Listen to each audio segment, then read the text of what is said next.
a, a apresentação, né? E vai ser por dia daí, né? Não é os 2 dias. Tem que se inscrever Sim, 2 dias. sim, sim, sim, sim, sim. Não demora muito amanhã, eu acho, né?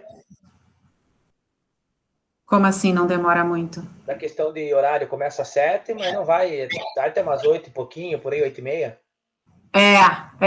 Tá. Porque Porque vamos ter aula normal, né? Quem não quiser participar de simpósio, né? não tem aula. Ah, não tem aula, é só. É só o simpósio. Ah, então tá. Disciplinas da administração e de gestão, né, dos tecnológicos, ninguém vai dar aula, vai ser só Tá. o Eu simpósio. achei que tivesse aula, porque até a professora Rejane questionou. Ontem nós teríamos avaliação amanhã de uma P1, e daí ela iria ver como é que nós iríamos fazer. Eu achei que nós Sim, poderíamos sair do simpósio e entrar no Meet de aula, mas então não terá aula, então. não terá. O que ela pode fazer, se é prova, liberar a prova para vocês para fazer no outro dia, enfim, né? Sim. Mas nesse dia ela tem que liberar vocês para assistir o simpósio. Tá, perfeito. E a senhora vai dar algum trabalho referente ao simpósio? Em economia, não. Não, só assistir o simpósio, não vai ter um trabalho para fazer depois um resumo, alguma coisa assim? Não, vai ser só a aula, né? Vai estar liberado para participar do simpósio e vocês recebem certificado. Quem quiser, né? Enfim. Tá, perfeito, prof. É que Obrigado. depende, é de cada um, né? É, depende de cada professor. Daqui a pouco algum É, entra no simpósio e faça uma resenha, um resumo por do que foi exemplo, dito. você vai fazer um resumo para valer presença, por exemplo. Não, mas você vai receber o certificado pela presença, né? Fazer um resumo onde o professor não lê, eu também não concordo. Eu leio tudo o que eu peço para fazer. Então, assim, não vou fazer uma coisa que E não outra, por isso. não é para a escola, são tudo de Maiorca, não deve saber o que pode, o que não pode e o que precisa fazer, né? Então, Exatamente, e sim, isso é uma aprendizagem, é um cara que botou no mercado um produto inovador, fazendo gestão socioambiental também é muito interessante, né? Então, assim, é para o conhecimento de vocês. Não. Agora, não quer assistir, bom, vai perder. Eu só digo isso, perde, né? Quem não participa disso, perde. Né? E o Guilherme, da primeira noite ali, o Guilherme Macena é uma empresa muito bacana, é uma coisa muito nova que eles trabalham e vocês vão gostar. Então participem. Não, é bem interessante mesmo.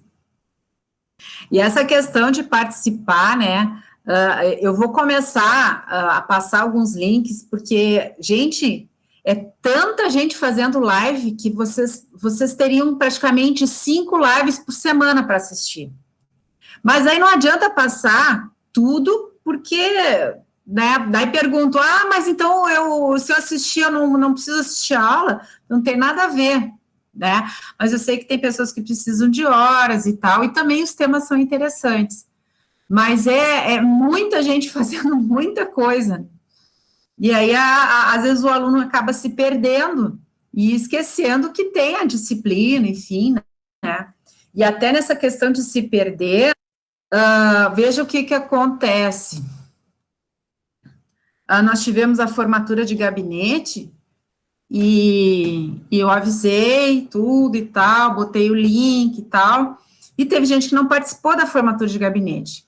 Se você não participa da formatura, tanto no caso, com ato de colação de grau formal ou de gabinete, você não colou grau, porque é uma ata, né, uma ata oficial que acontece no momento que ocorre a formatura. Dia 31 de março, nós fizemos formatura, eram 136 alunos, que a gente fez colação de grau. E teve alunos que não participaram. Ele não colou grau. Ele não se formou.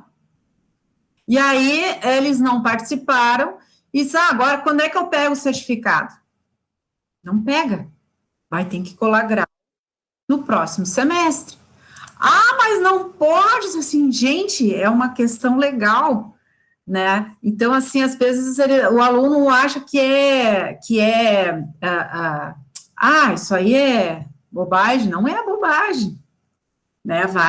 Acham que é normas e diretrizes da instituição, né? Não, isso é questão do MEC. Não é uma questão, não é nossa, assim, vou abrir um precedente agora. Mas é que eu estou dizendo, o aluno acha que é alguma norma da instituição. Exato. Porque essa ata tem que ir para o MEC, né? Tem que estar lá registrado e tal. A Canoa só faz o diploma, confecciona o diploma depois dessa ata fechada e tal, assinado por todo mundo e tal. E como é que tu vai botar o nome de um aluno que não esteve presente, né? E aí as pessoas dizem, mas eu estou fazendo pós, eu vou perder 5 mil do que eu já investi na pós. Tivesse pensado antes, né? Não, mas eu estava lá. Disse assim, tá, e como é que tu comprova que tu estava? Não, mas eu não estava com... Porque eu procurei teu nome, porque a gente fica procurando no chat para ver se a pessoa está ali, né? Não estava no chat. Foi chamado, e a pessoa não, eu tô aqui, não sinalzinho, né? Não, é que eu estava com o link de um outro computador. Então, ou tu prova que tu estava, ou então só lamento, né? É bem chato isso, assim, isso acontecer, mas a gente tem que ter a responsabilidade, por isso que, como tu disseste, Jonas, é a responsabilidade de cada um, né? E há consequências depois também, né? E como que funciona referente a essas horas, tá? Tem que ter tantas horas de cursos, tudo, né? Caso o aluno não tenha só um exemplo, tá? Eu agora no meio do ano irei me formar. Eu não tendo essas horas, eu não consigo me formar, né? Não. E daí eu vou ter que ir atrás dessas horas, dar um jeito de achar certificado, alguma coisa assim, para poder compensar isso. Exatamente. Porque são 3.050 horas. Se tu não tiver 3.050 horas, você não se forma. E horas complementares é 90 horas. Então, se tu não tiver 90 horas, tu não fechou 3.050 horas. Não fechou 3.050 horas, tu não completou a carga do curso. E eu só vou autorizar lançar as horas complementares se vocês tiverem elas completas. Agora, imagina, esse semestre vai vir o MEC auditar o curso, né? Foi escolhido porque faz muitos anos que o curso não... Na verdade, o curso nunca recebeu uma visita do MEC, né? E aí, eles vão auditar. Eles chamam assim, visita do MEC, recredenciamento. É auditoria. E eles assim, eu quero ver o aluno, sei lá qual, Éder Mânica, que se formou, tá aqui, me dá as horas complementares dele. E aí eles pegam os certificados e vão olhando lá, tá numa planilha, né, para ver se realmente tem essas horas. Já imaginou se não tem? Eu tenho que ter evidência, né, eu não posso brincar com isso. É a mesma coisa que vocês reprovarem numa disciplina e botarem aprovado. Mas está reprovado, está menos de 7. Como é que está aprovado? É a mesma coisa, né? Então, tem que ter. Também acontece isso, os alunos... não, depois dá um jeito. Não dá um jeito, meu, tu não se forma. Tu é que tem que dar um jeito e conseguir, né, em tempo hábil. Mas então, tá, já estamos em 7h10. Às vezes a gente fica conversando um pouco a mais, mas acho que nenhuma conversa aqui não é de interesse de vocês, né? Sempre vai clareando um pouquinho mais, e assim também dá tempo dos colegas chegarem. Então, eu vou abrir a aula de hoje. Ela é uma aula bem curtinha. Eu normalmente nem dou essa aula, tá?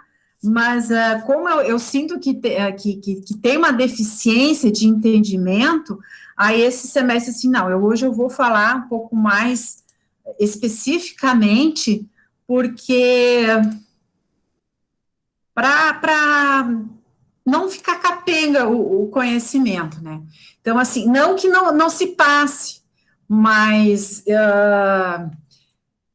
Eu já vou explicar. Então, a gente, continuando na formulação das estratégias, formulações das estratégias, não estratégicas, formulações estratégicas, a gente vai falar sobre estratégias empresariais. A gente falou sobre objetivos estratégicos e quais os indicadores, que sempre tem que ter indicadores para acompanhar, acompanhar o desenvolvimento desses objetivos, né?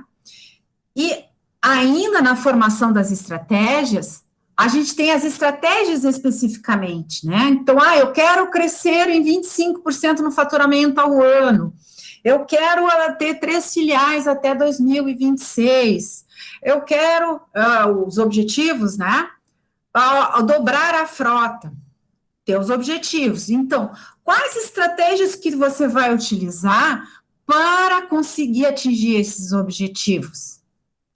Mas estratégias são ações? Sim, são ações, com certeza. Mas você, hoje o que a gente vai ver estratégias que são exemplos de estratégias que quando a gente entende, a gente sabe para um lado que está indo. Veja só, que nem, a formulação da estratégia é muito importante para os processos de elaboração do planejamento estratégico. Sim, eu tenho agora o meu objetivo, agora está bem definido, eu tenho tempo, eu tenho prazo para alcançar, eu sei aonde eu quero chegar, né? Mas eu tenho que considerar algumas coisas, como, por exemplo, os meus recursos, os meus pontos fortes, fracos, minha visão, meus valores, a minha missão, propósito. Tanto é que quando eu desenvolvo os meus objetivos, eu sempre tenho que estar presente a minha missão e os objetivos é baseado na realização da visão, né?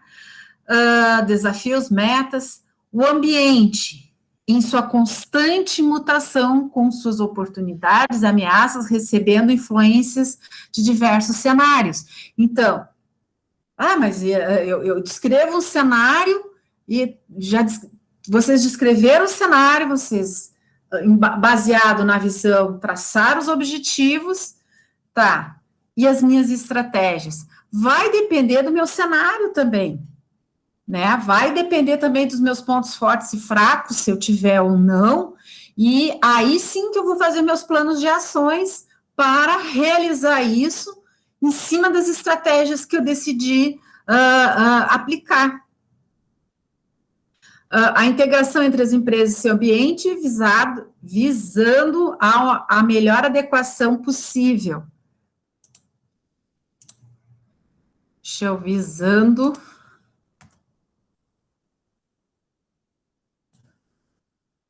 a melhor adequação possível, estando inserida nesse aspecto a amplitude da visão, qualidade dos valores, princípios dos executivos e etc. Embora cada situação seja, existem alguns critérios comuns que tendem a definir uma boa estratégia. Como eu disse, sim, sempre depende da situação, mas a gente tem. O que eu quero mostrar para vocês? Que a gente tem critérios, alguns critérios que a gente pode se utilizar, né? Você está lá na tua organização, discutindo o planejamento estratégico, é importante vocês saberem, que é fazer uma estratégia de sobrevivência, de manutenção, né? Que eu deixei esse material, postei na aula passada, não sei quantos que leram aquele material, ou que deram uma olhadinha, né? Mas é importante nós, administradores e gestores, sabermos que quando a gente toma uma posição, até para ela não ser antagônica, quer dizer, eu às vezes quero fazer tomar uma estratégia de desenvolvimento e depois de sobrevivência, não, só um pouquinho, qual é a nossa situação? Se eu fizer uma, eu não posso fazer a outra, porque elas vão colidir, elas não vão se encaixar, ao contrário, vão se ajudar, elas vão uma de contra a outra, né? Então, podemos definir que as principais estratégias empresariais, né, do mercado, que possuem na atual competitividade no mercado, são a estratégia de sobrevivência. Eu vou mostrar para vocês aqui uma coisa que eu passei para vocês, eu anexei como um material complementar, que é o quê?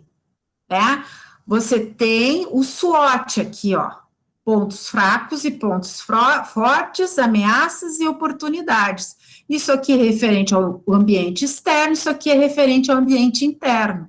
Então, se eu tenho pontos fracos e ameaças, eu posso escolher uma estratégia de sobrevivência. Pontos fortes e ameaças, manutenção, crescimento e desenvolvimento.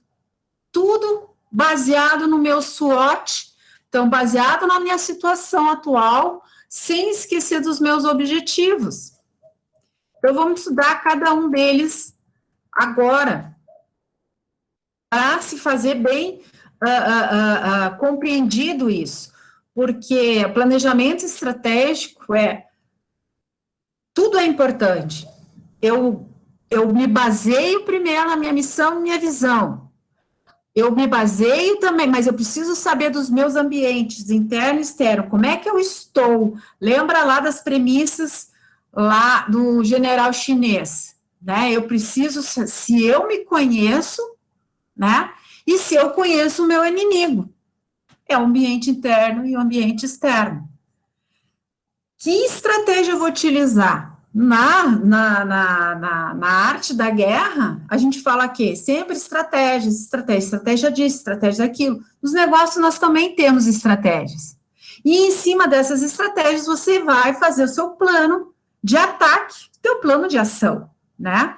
Então, estratégias de sobrevivência, quando predomina pontos fracos e ameaças. E não deslumbra outra alternativa. Recomenda-se utilizar a estratégia de sobrevivência, onde a alta direção decide parar de investir e reduzir despesas. Sobrevivência.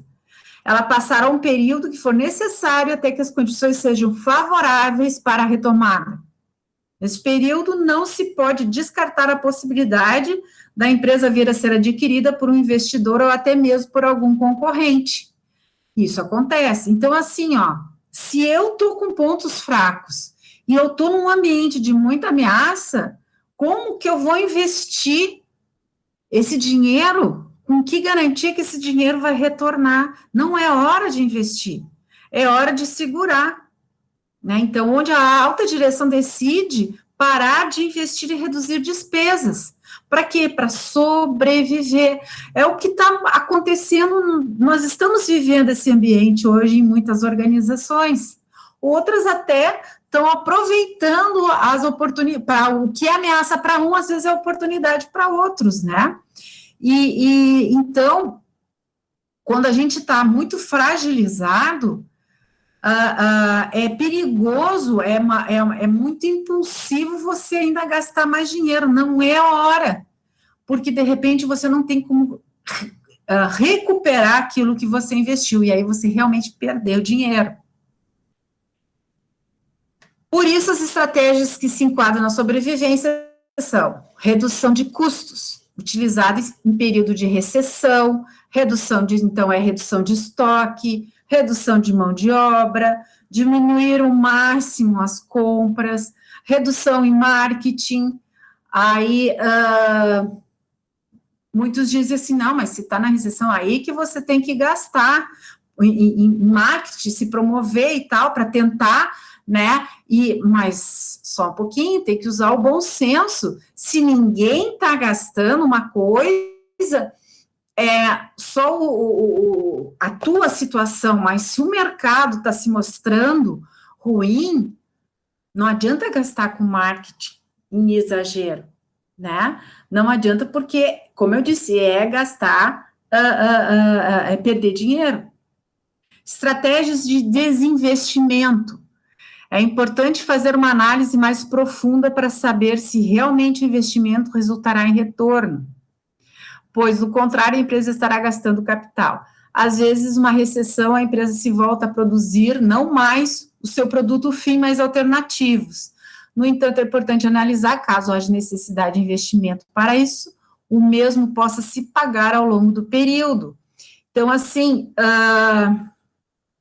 muitas empresas, num período de recessão, né, ou de crises específicas, ele para de produzir aquilo porque não há mais consumo, não há mais saída, e produz outra coisa. Um exemplo, tem empresas de roupas, né, que começaram a produzir em massa máscara, né? Mas isso é uma alternativa. Mas isso é uma alternativa temporária ou uma alternativa de um novo contexto? Aparentemente, ainda como alternativa, não é se instalado como hoje o certo, né? Então, de repente, a organização, não, agora nós vamos costurar máscaras, vamos mudar nossas máquinas, vamos não sei o quê, e aí você fez um investimento de uma coisa temporária, que de volta a não se consumir mais tanta máscara, e você, de novo, né, investiu numa coisa que não vai mais te dar retorno. Aqui, desinvestimento, essa semana mesmo, sábado mesmo, foi muito interessante.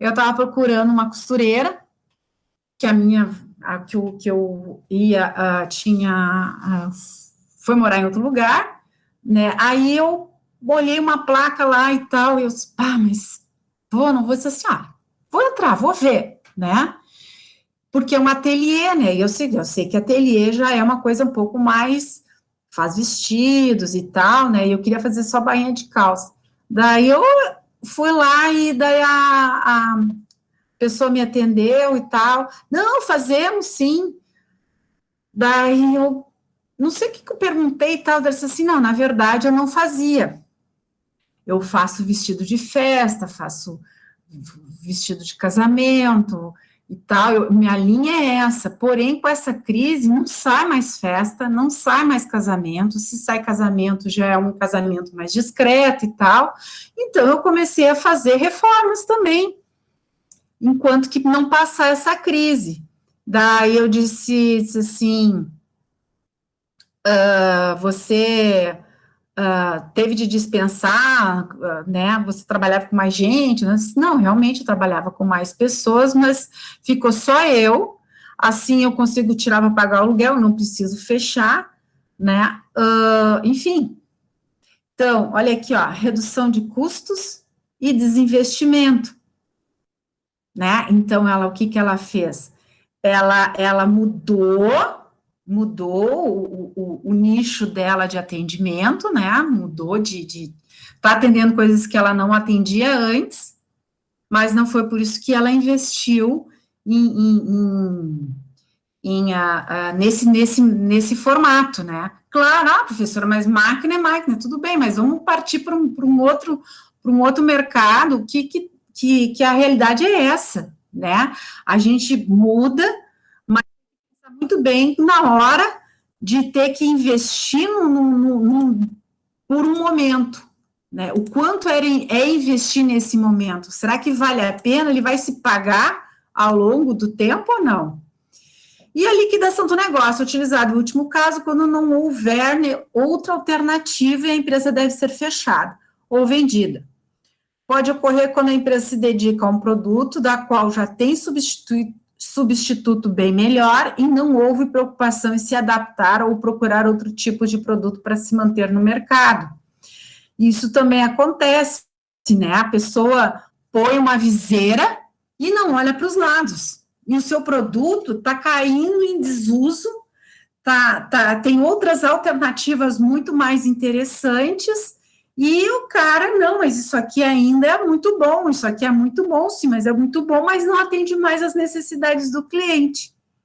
E aí, quando ele se vê, para ele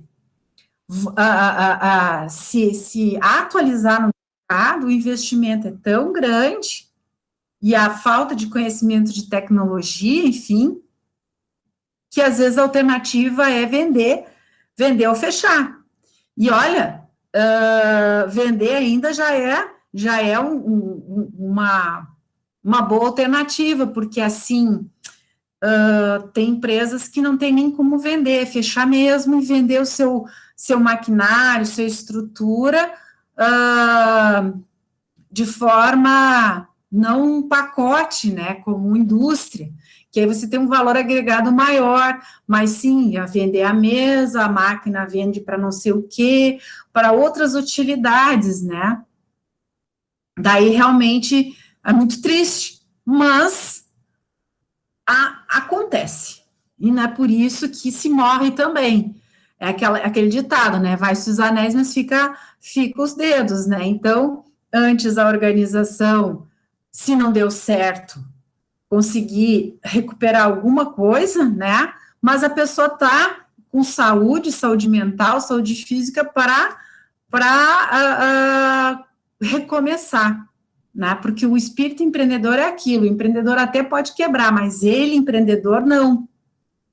E ele quebra ou precisa fechar, mas amanhã ele está abrindo de novo, fazendo outra coisa, né? Prof, só um comentário, posso? Pode. Duas coisas, na verdade, às vezes não é nem a questão das empresas que não investem em maquinário, mas você pega desde a parte do atendimento em si, né? Ah, sempre foi feito assim, o operacional também muitas vezes, né? Com certeza. E quando a senhora falou ali também referente ao empresário quebrar, nos Estados Unidos, para dar certo negócio, às vezes acontece de 3 a 4 vezes. E o que acontece? Quando você quebra uma empresa, o governo vai lá e te incentiva ainda. Os bancos te liberam crédito. Por que eles veem de que forma? Você errou uma vez, você não vai cometer os mesmos erros. Já no Brasil, infelizmente, a nossa cultura, o que é? Bah, quebrou, não vai dar certo. É um veiaco, é um sem vergonha, não vai pagar as contas e assim o banco acaba não liberando mais crédito, né? Então, tem que botar um negócio fazendo certo. Se quebrou, não sabe administrar, vai quebrar de novo, né? É isso aí, a nossa cultura aqui, entendeu? Mas isso não vai mudar. Já nos Estados Unidos, quanto parece que até brincadeira, mas quanto mais o cara quebra, mais crédito o cara ganha. Porque em si, quem não. Parte do princípio de que ele aprendeu mais ainda, né? Isso aí, tu tá aprendendo. E a diferença de cultura e de governo também, né? Investimentos. Hoje o banco tem que ter um capital de giro muito grande para você poder abrir uma empresa, né? Já lá, quanto mais você quebra, os bancos vão te liberar dinheiro, porque você vai estar colocando mão de obra para dentro, você vai estar empregando mais pessoas, né? A empresa vai estar gerando mais imposto, vai movimentar mais a economia do município, do estado e do país em si. É diferente, sem contar a burocracia para você abrir uma empresa lá e uma empresa aqui, né? Sim, sim. Mas é os dois lados, né, Jonas? Se você for ver, como é que eu posso dizer? Nós também temos, de forma cultural, um mau uso do dinheiro, né? Sim. Quando eu era jovem, eu acompanhei uma família e morava numa casa muito feia, muito, enfim. E aí o pai conseguiu um empréstimo para construir a casa nova. Então, eles demoliram a casa e foram construir, e ele construiu até o reboco. E depois que ele rebocou, pegou a família toda, foi visitar os parentes em Brasília, a gente foi para Belo Horizonte, para o Rio de Janeiro, gastou todo o resto do empréstimo em viagem. 30 anos, e a casa continua só no reboco.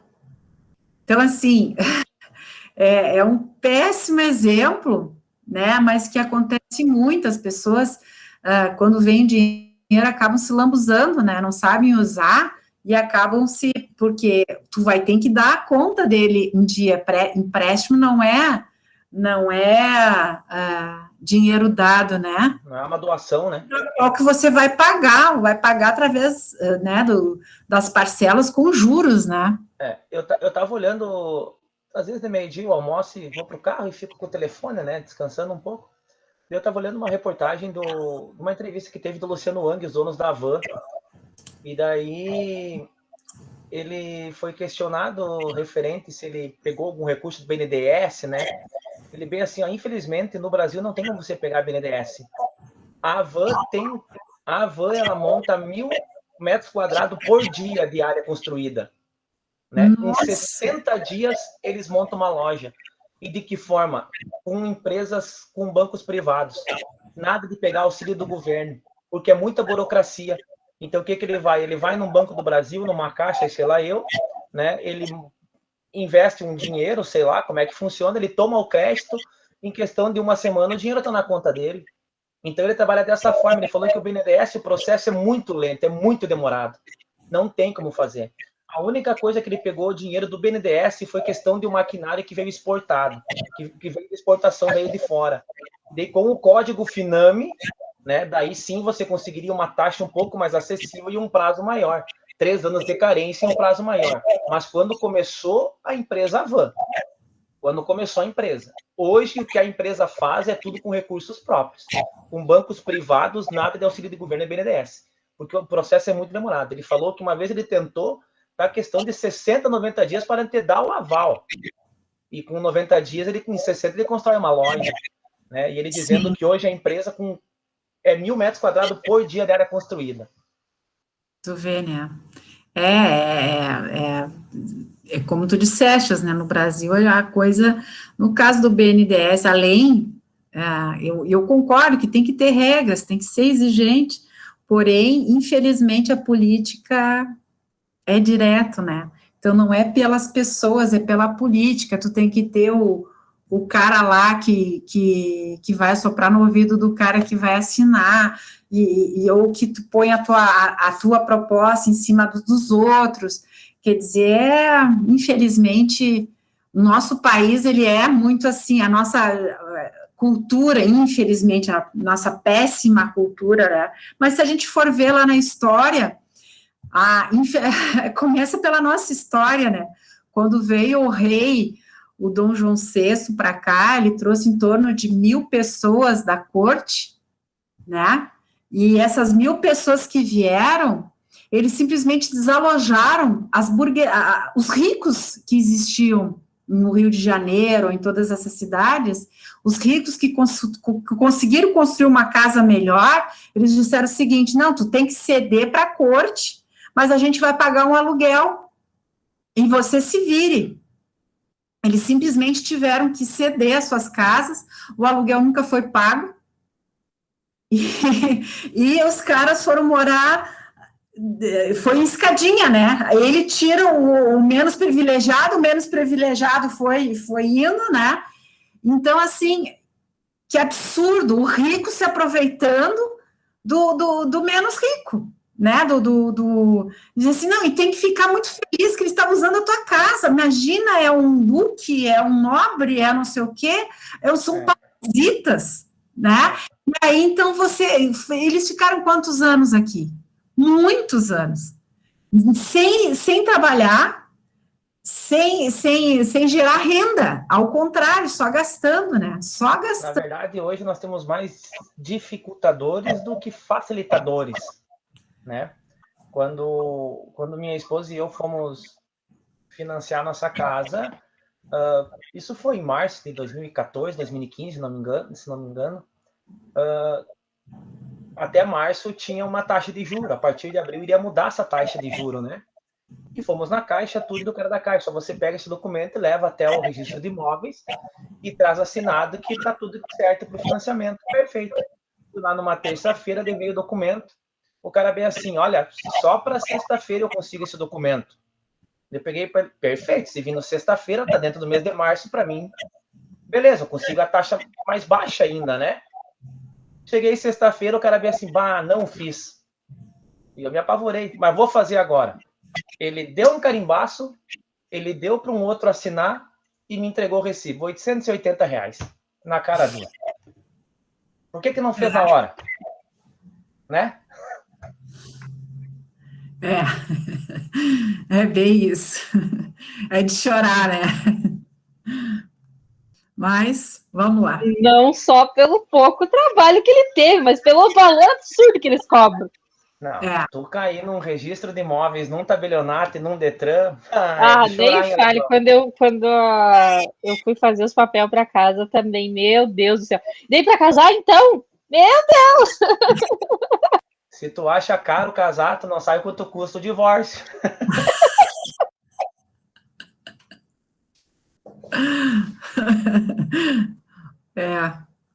Fazer o quê, né? Vamos lá.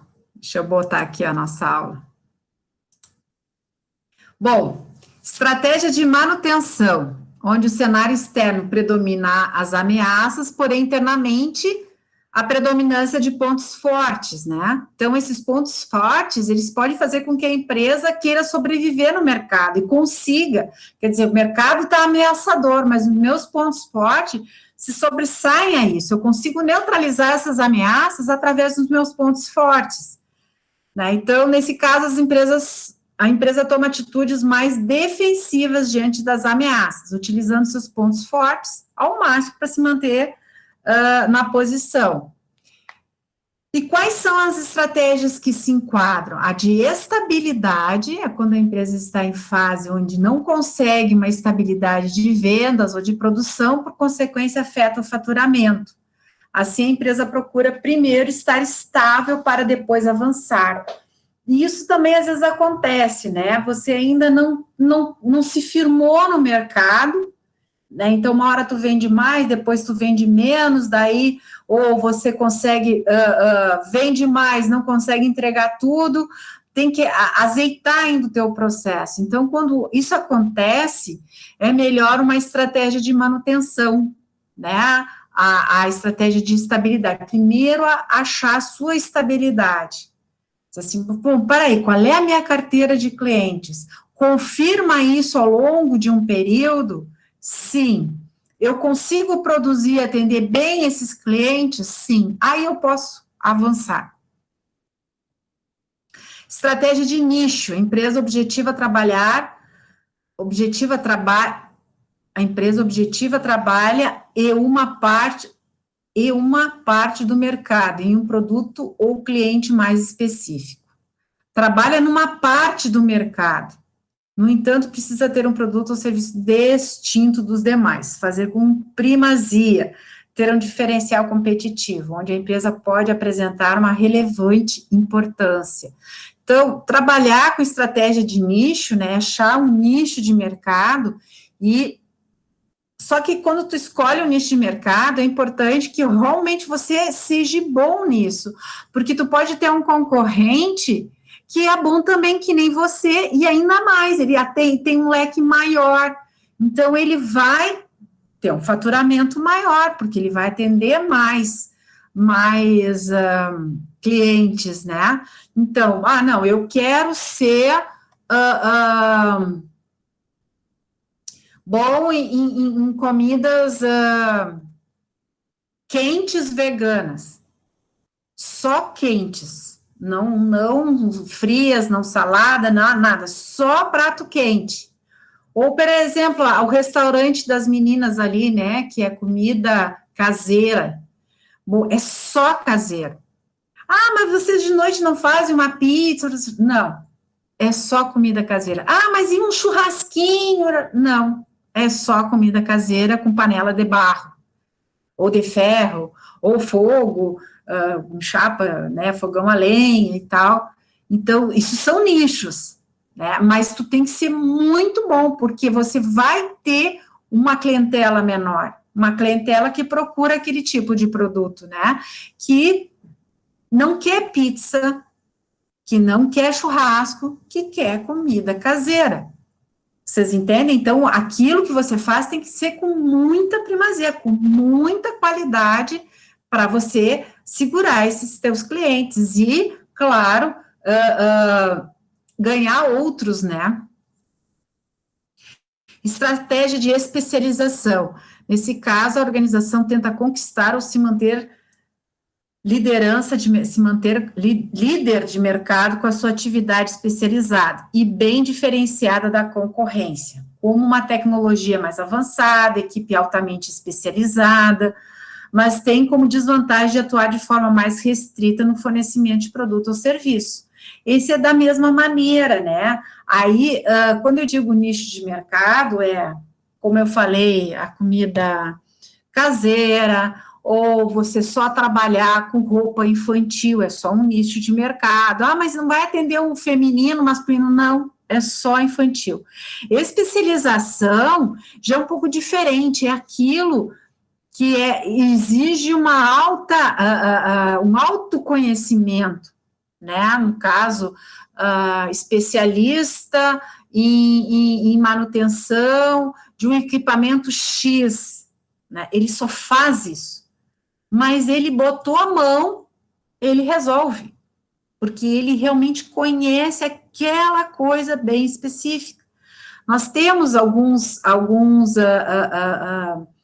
mercados, assim, que exigem especialistas, por exemplo, que trabalham com tipo de algum software, né, específico, aí o cara é bom naquilo ali, ou, por exemplo, em segurança de redes, isso é uma especialização, ser especialista só em segurança, né, então, só que o cara tem que ser bom, porque ele tem que conhecer os vários tipos de software e você dá essa segurança para todos, né? Então, também é uma maneira de você trabalhar com manutenção, onde você tem ameaças, né? Hoje em dia tem muitas empresas de softwares, tudo bem, mas são poucas que trabalham com segurança de software. E a minha é a minha especialização, esse é o teu ponto forte. Então, você pode, né, minimizar essas ameaças com a tua especialização. Se vocês querem me interromper, me interrompam, tá, gente? Querem dar uma sugestão de exemplos, também podem dar, não tem problema. E estratégia de crescimento? Quando no cenário externo predomina as oportunidades, né, e no cenário interno pontos fracos. Quer dizer, tenho vários pontos fracos, porém, o mercado está muito bom, né, está me oferecendo grandes oportunidades. Normalmente, nas estratégias de crescimento, né, a empresa decide lançar novos produtos e serviços, aumentar o volume de vendas, pois conhecendo seus pontos fracos, é possível minimizá-los, né, e aproveitar as oportunidades. Então, nas estratégias de crescimento se enquadra a estratégia de inovação, onde a empresa nessa estratégia, a empresa tenta estar sempre à frente de seus concorrentes com novas tecnologias, novos produtos ou serviços. Mas aqui tá doído a coisa.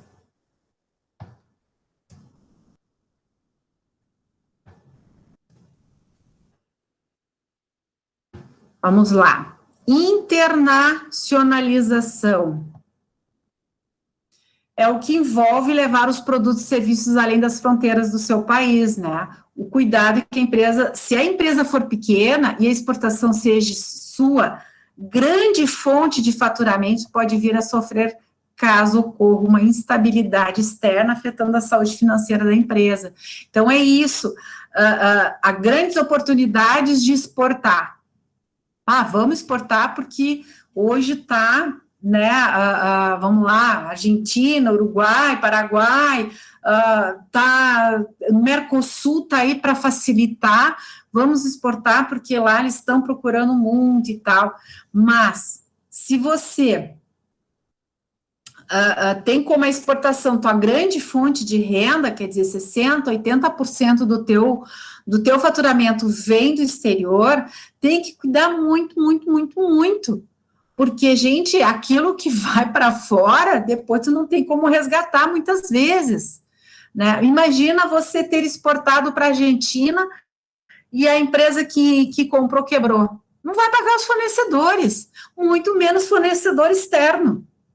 Né, se ele for pagar, ele vai pagar os seus fornecedores internos, que estão ali também, todo mundo minguando, né? Então, tem muito disso.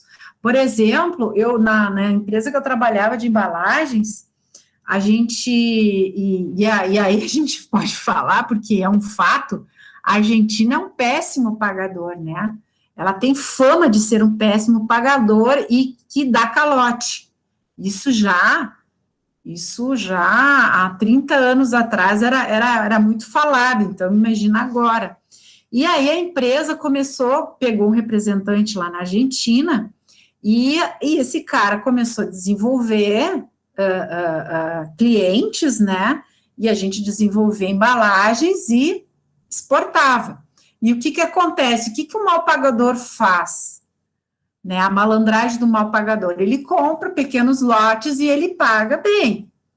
Depois ele começa a fazer grandes lotes, ou um grande lote, e não paga. E foi o que aconteceu. A sorte que a empresa estava indo para um caminho que ela viu que a exportação dava muito mais do que um mercado interno. E aí nós começamos já a ter 30% da nossa fabricação para exportação, era Argentina e Uruguai. E eu atendia clientes lá, né? Então, reclamações, assim, bobas, para quê? Para conseguir uma baita de um desconto, né? Então, eu ia lá atender para ver se, de fato, ele tinha razão ou não, o cliente ou era mau uso do produto, enfim.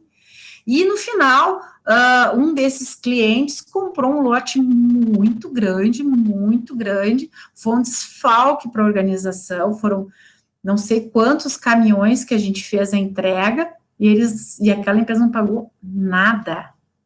E você vai para a justiça, né, que daí daí a justiça, sei lá, dos dois países, né, e não se viu a cor do dinheiro nunca mais, pronto.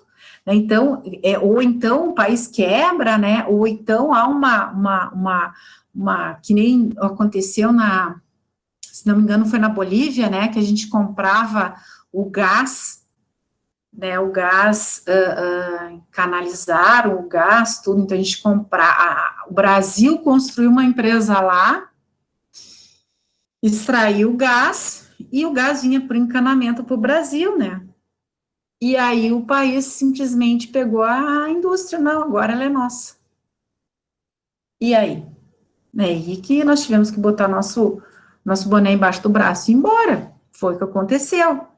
Então, a empresa era brasileira, não era privada, se não me engano, era pública, pertencia a nós, né, a todos nós. E nós simplesmente perdemos todo o Parque Fabril, enorme, porque se construiu num outro país instável, né, e que disse, não, agora essa empresa é nossa, e acabou, cai fora. E foi o que aconteceu, né, nós deixamos toda uma instalação lá para o governo daquele país. Então, tem que se tomar muito cuidado, mas, claro que funciona, exportação com certeza funciona, né, mas tem que sempre se dosar, né, tem que sempre se dosar essa questão, porque é um dinheiro que realmente não volta. Se ele é interno, você processa a empresa, né, você vai, agora no exterior é bem mais difícil. Estratégias de joint venture. É a união de duas ou mais empresas com o objetivo de entrar em um novo mercado. Uma empresa pode entrar com a tecnologia e a outra entra com capital. Juntar forças, né, para entrar num novo mercado. Vamos supor, né, assim, olha, eu sozinho não consigo, porque, vamos supor assim, para eu entrar, vamos supor, eu produzo, vou inventar aqui, tá, gente? Eu produzo salame, tá? Embutidos. Tem uma fábrica de embutidos, uma agroindústria de embutidos. E aí, eu queria entrar no ramo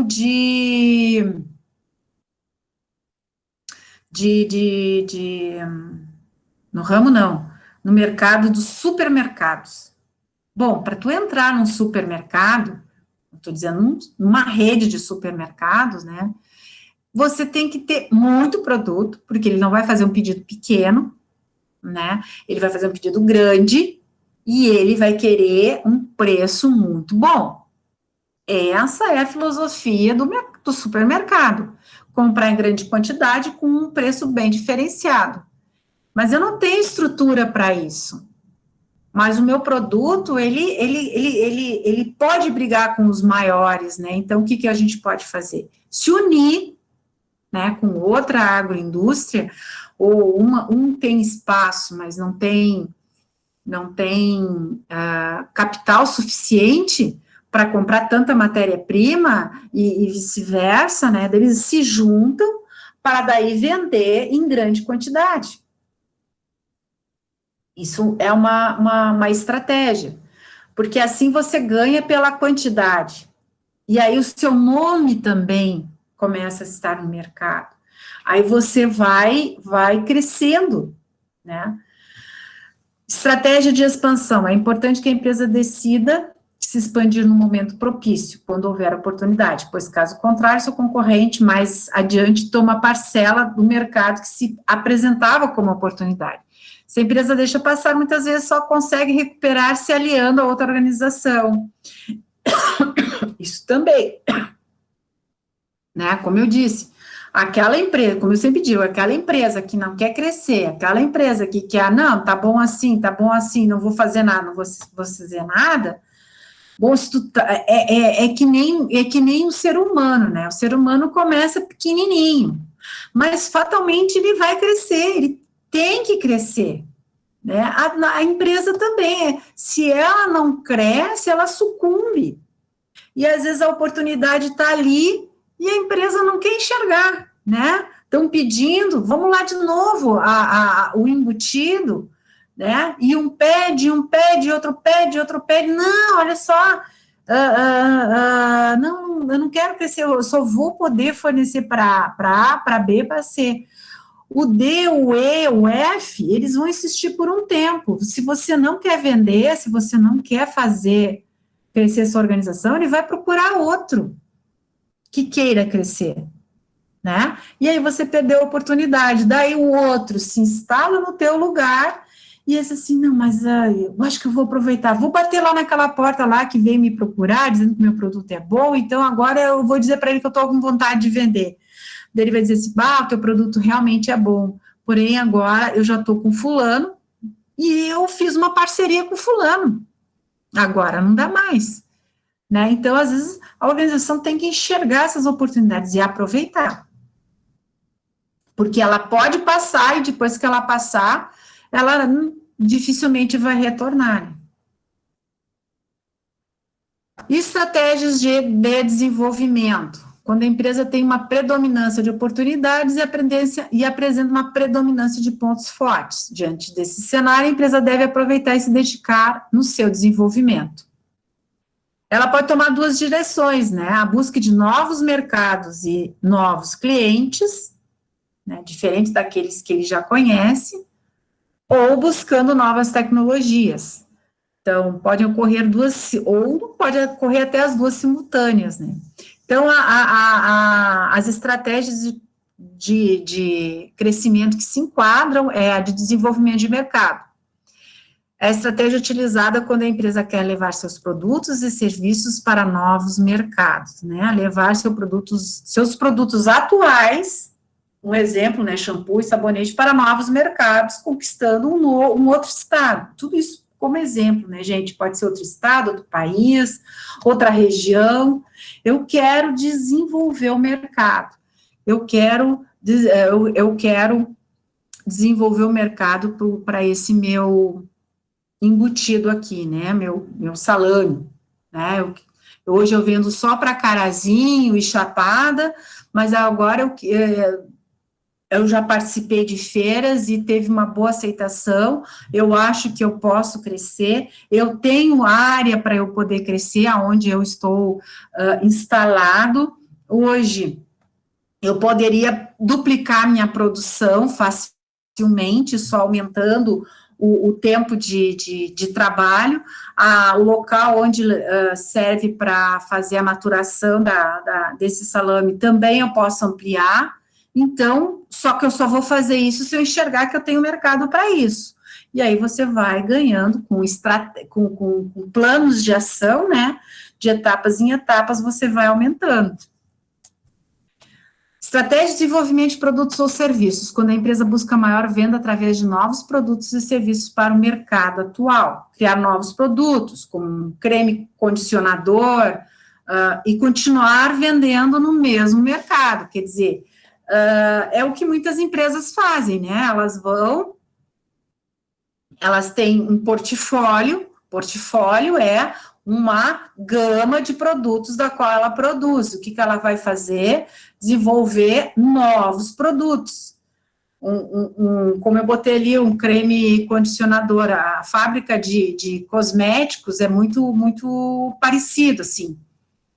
Começou fazendo esmalte, ou começou fazendo batom e sombra. Depois é batom, sombra e creme hidratante. Do creme hidratante já começou com creme de renil para a diminuição dos traços. Aí começou, então todo ano ele lança um produto novo, né? E isso é desenvolvimento de produtos e serviços, né? Os serviços é a mesma coisa. Isso também é estratégico. Se você tem uma gama de produtos, quando você abre uma empresa, você não oferece todos eles de uma vez só, né? Começa lá com um pouquinho, vamos lá para serviços, tem ali um grupo que é de serviços gerais, né? Começa oferecendo faxina, né? Limpeza interna. Depois, ou ao contrário, ou primeiro oferece limpeza do pátio, cortar grama e podar plantas. Depois de cortar e podar plantas, você firmou nisso, oferece faxina. Faxina doméstica de residência e limpeza do pátio. Aí você pode agregar nessa limpeza do pátio paisagismo, contrata uma pessoa de paisagismo. Então, além disso, você vai começar a vender produtos, né? Ou faz parceria com floriculturas para que, se você convencer o cliente a fazer uma mudança no seu jardim, a floricultura fornece com um preço mais em conta. E aí, da faxina interna, começa com pequenos reparos. Então, todo de período em período, você vai oferecendo um produto a mais. Então, você já sabia que tu poderia oferecer. Agora, oferece tudo de uma vez só. Você não tem nem a expertise dos problemas que pode acontecer cada produto desse, cada serviço desses. Porque cada serviço desses tem a sua complexidade. Estratégias de desenvolvimento financeiro. É utilizada quando duas empresas se unem para aproveitar ao máximo as oportunidades que se apresentam no mercado. Normalmente, uma tem o potencial tecnológico, com recursos escassos, e a outra tendo como seu ponto forte os recursos financeiros, e com a união podem explorar o mercado. Às vezes, né, não precisa nem ser outra empresa, pode ser um investidor. Quer dizer, eu tenho tecnologia, eu tenho potencial, porém, ou eu tenho potencial tecnológico, né, porém, eu não tenho muito capital de giro, eu não tenho como, tá ali a oportunidade me aparecendo, mas eu não tenho perna para isso, eu precisaria de uma injeção de dinheiro meio alto para eu poder dar um boom e me ampliar. Aí, então, você se alia com outros que têm esse aporte, né? Estratégia de desenvolvimento de capacidades. Ocorre quando uma organização tem como seu ponto fraco a tecnologia e o mercado favorável, e outra tem como baixo o nível de oportunidade e alta tecnologia. Assim se associam para potencializar sua produção e o avanço do mercado. Porque, às vezes, a empresa tem uma tecnologia que, na tecnologia que ela tem, o mercado não está em alta, né? Não tem mais oportunidade para aquilo. Então, é modificar essa tecnologia, ou adaptar essa tecnologia para o mercado onde há grandes oportunidades. Então, você se alia com quem conhece aquele mercado e você entra com um aporte tecnológico, né? E o outro domina o mercado. E aí, então, os dois só tendem a crescer. Então, aumentou sua capacidade de produção, sua capacidade de ofertar esses serviços, enfim, né? Multiplicar isso.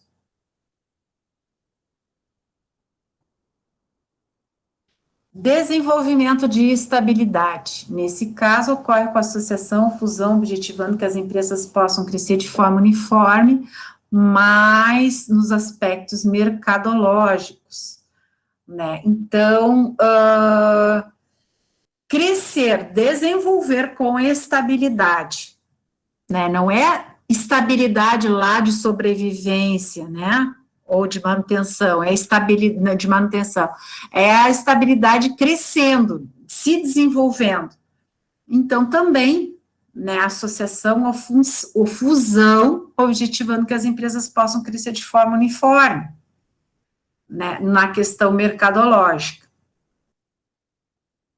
Estratégia de desenvolvimento de diversificação, são vários motivos que uma empresa busca adotar essa estratégia, como, por exemplo, saturação do mercado com o atual produto, entende-se que a estratégia que dá mais retorno, possui recursos para fazer essa opção e ainda mais, pode ter disponibilidade de informações que ajudam na expansão e diversificação.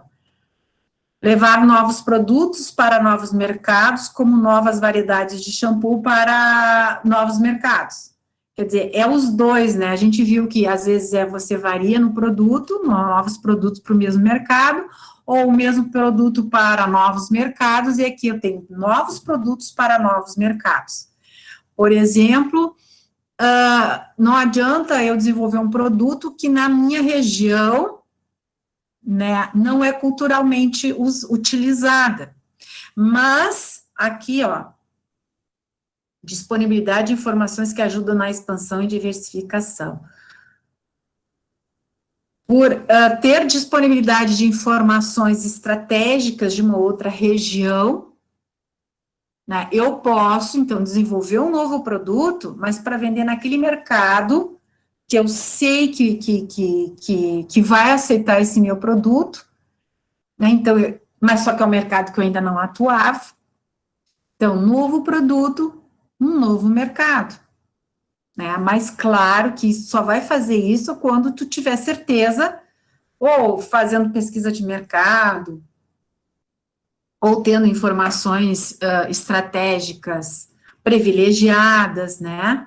Então, você consegue alavancar a tua organização, né? Não necessariamente você tem que se mudar para aquela região, não necessariamente, porque você pode estar produzindo e atendendo o seu mercado, que já atendia, mas para crescer, para se desenvolver, você também vai para um outro mercado com um novo produto. Lá ele só, um exemplo, assim, bem esdrúxulo aqui, se costuma usar sabão glicerina, é o que o público gosta. Mas lá em Santa Catarina, eles gostam de sabão, aquele sabão azul. Então, mas eu nunca fabriquei sabão azul, mas eu sei a tecnologia, eu sei como fazer sabão azul, e sei que lá em Santa Catarina é o que mais utiliza, então eu vou fabricar sabão azul, um novo produto, e vou abrir um mercado lá. Um exemplo, né? Então, aqui, como eu mostrei antes para vocês, essa é a figura, né? Isso é o resumo do que a gente viu, né? Então, elas praticamente, cada livro que vocês forem ver de planejamento estratégico, podem apresentar estratégias diferentes, mas elas, na verdade, são nomes diferentes, mas elas sempre vão se adequar aqui. Tem estratégias de custos, tem estratégias de defesa, de avanço, sabe? Mas são terminologias diferentes, mas vejam que como se a análise de SWOT. Bom, professora, mas olha só, se eu estou dizendo que a minha empresa vai quero a empresa ali do Jonas e do Robson, tá? Que é de turismo, e eles querem dobrar a frota deles em X anos, ou aumentar a frota em X anos. Botaram lá que vão crescer em tantos anos. Então, o plano de ação deles tem que ser para crescer. Sim, mas olha o teu cenário hoje. Dá para crescer nesse cenário se você não pode nem fazer viagens? Ah, não, então assim, ó, esquece tudo que vocês fizeram, agora tem que fazer um objetivo só para se sobreviver.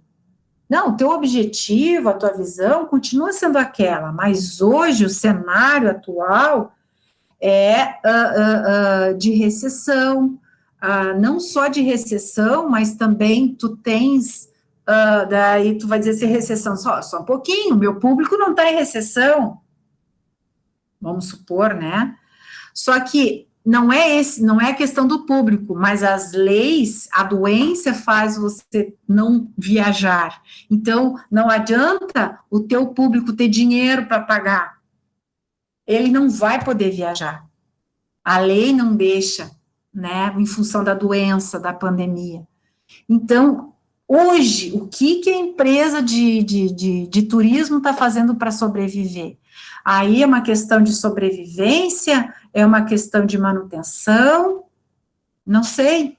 Aí tem que analisar o teu ambiente externo e o teu ambiente interno. Tu tem muitos pontos fortes, tu tem muitos pontos fracos, né? Ah, professor, mas isso a gente não fez. Sim, realmente a gente não fez, porque você está com uma empresa nova. Para analisar o ambiente ponto fraco, ponto forte, ela tem que, no mínimo, tá criada, né, para saber o que tu tem de ponto forte ou ponto fraco, né? Então, assim, ó, o plano de ação vai ser, por exemplo, de sobrevivência. Vamos chutar que seja isso. Redução de custos, desinvestimento, quer dizer, aqui não está dizendo que tem que fechar, só tem que se manter com o mínimo possível, né? O ônibus está fazendo agora, tem empresas que são pequenas e que querem continuar funcionando, mas os funcionários estão com problemas de deslocamento, por que não criar uma proposta de serviço para essas empresas, colocando o seu ônibus à disposição? Olha, vocês, utilizando o nosso transporte, a gente pode transportar todos os teus funcionários sem eles correrem o risco de pegarem Covid pelo transporte público, né? Que já é muito claro que tudo que eles fazem, nunca eles conseguem vetar o transporte público, então tá aí um grande agente contaminante, né? E aí, então, você faz uma proposta para a empresa de que você vai fazer o transporte desses funcionários. Assim, você tem uma renda para, tipo, pagar a despesa do ônibus e mais o empréstimo da compra desse ônibus. Ou o salário para não precisar dispensar um motorista. Ou para pagar, pelo menos, para os proprietários se manterem. Enfim, né? Mas não quer dizer que, quando passar a pandemia, vocês não vão entrar com todo o gás nessa questão de viagens, até porque o teu público hoje predominante, ele é os aposentados, por exemplo, né?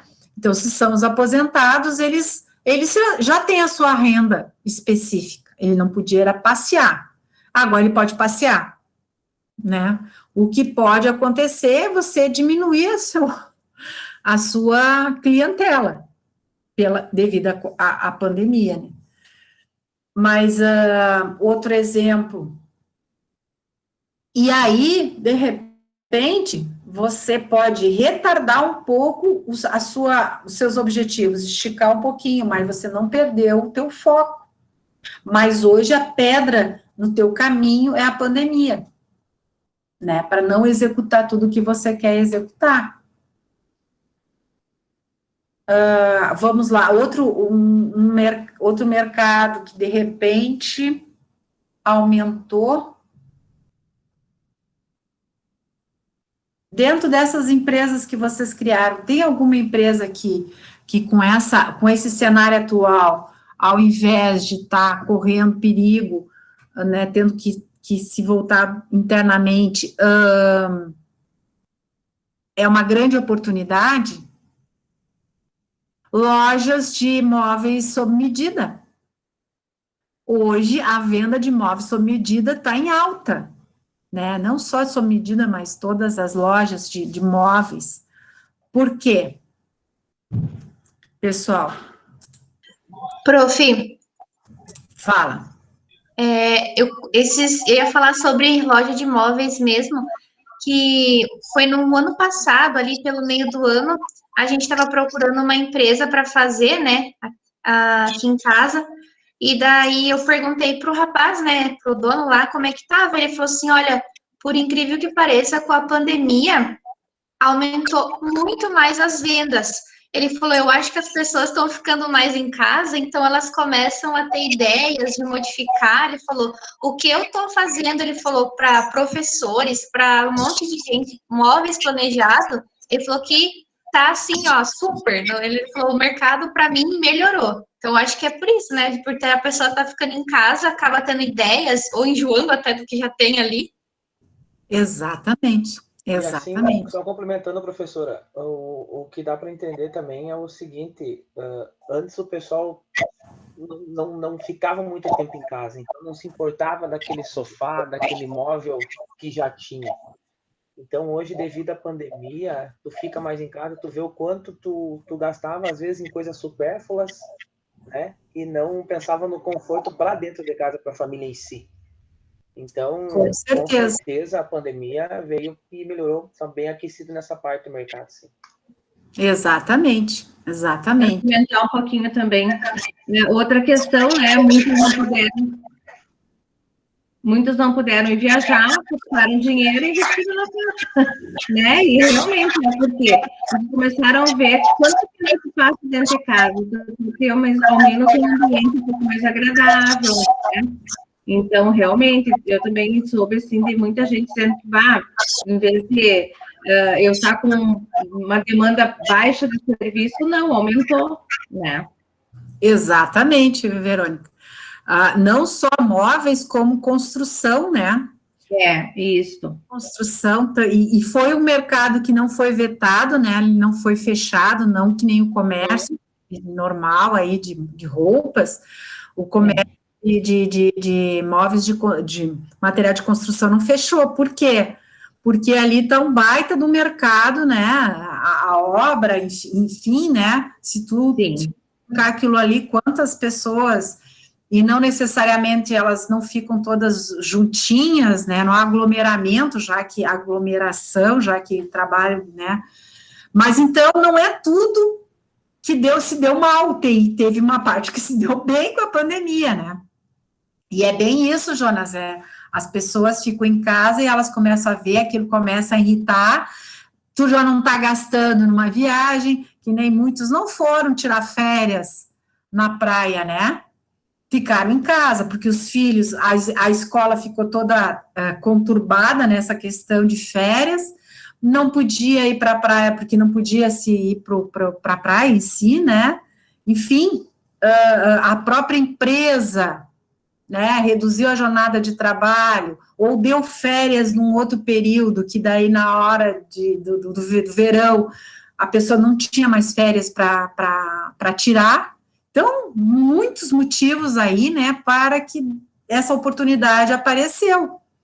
Então, e estava, de repente, não estava nem previsto né, para essas empresas, né, mas o cenário mudou, e é claro que você tem que aproveitar as oportunidades. Quem não aproveita agora, está bom, né, isso passa.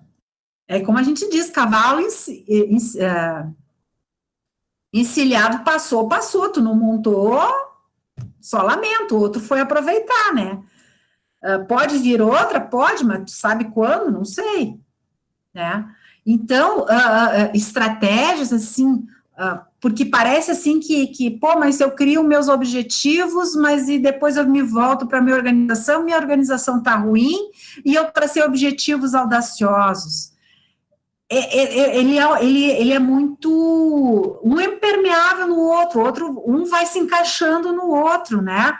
Se você já sabe que a tua organização está num período muito crítico, quando você vai fazer o planejamento estratégico e traçar seus objetivos ou reavaliar seus objetivos, a tua visão, por exemplo, você vai ter que, se teus objetivos eram crescer em 3 anos, não, e tá numa crise, pô, joga para 6 anos, então, né? E hoje você faz uma estratégia jamais, utiliza uma estratégia de sobrevivência ou de manutenção. Você se mantendo no mercado já é muita coisa, que nem eu falei da costureira, mas assim, eu só não fechei as portas, estou conseguindo me manter, mas eu faço roupa de festa, quando as roupas de festas voltarem, ela provavelmente agregou os clientes que ela começou a fazer agora com reformas e tal,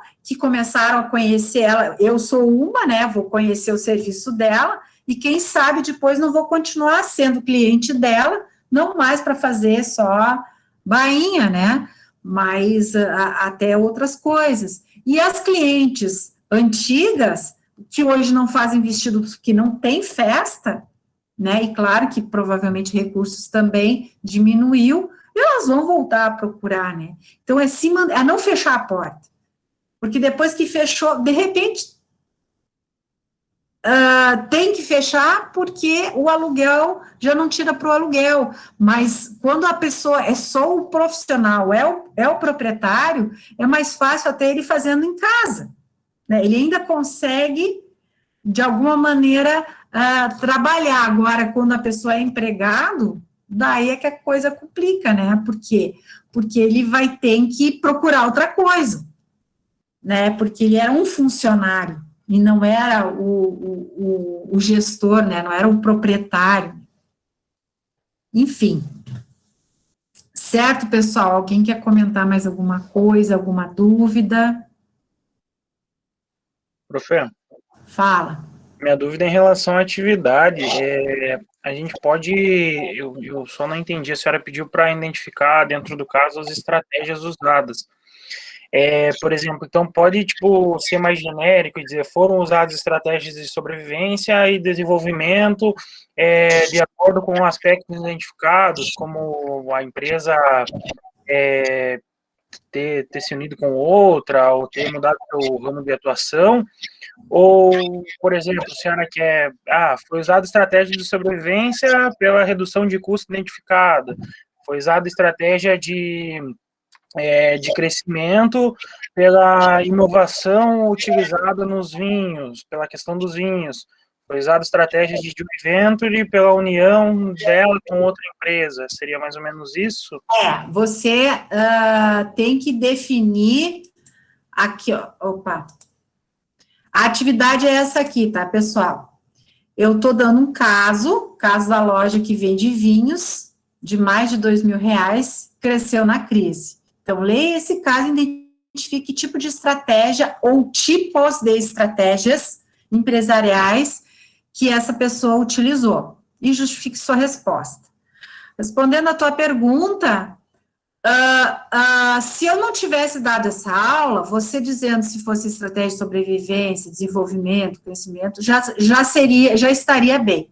Como hoje vocês tiveram essa aula, onde a gente abriu mais cada uma, agora eu quero cada uma, tá? Se for uma estratégia de manutenção de qual? Estabilidade, foi de nicho de mercado, foi o quê? Entendeu, Robson? Entendi sim, prof. Parabéns pela pergunta, Robson. Valeu, meu sócio.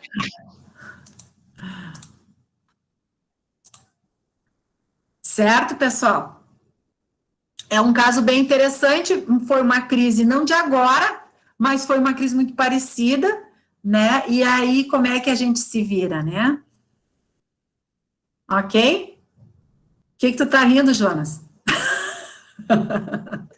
Eu tô rindo da pergunta do Robson.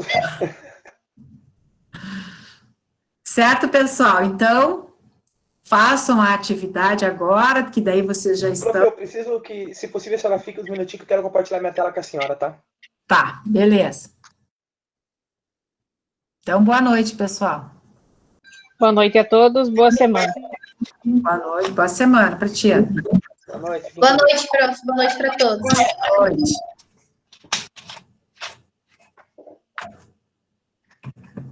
Tá gravando ainda, prof.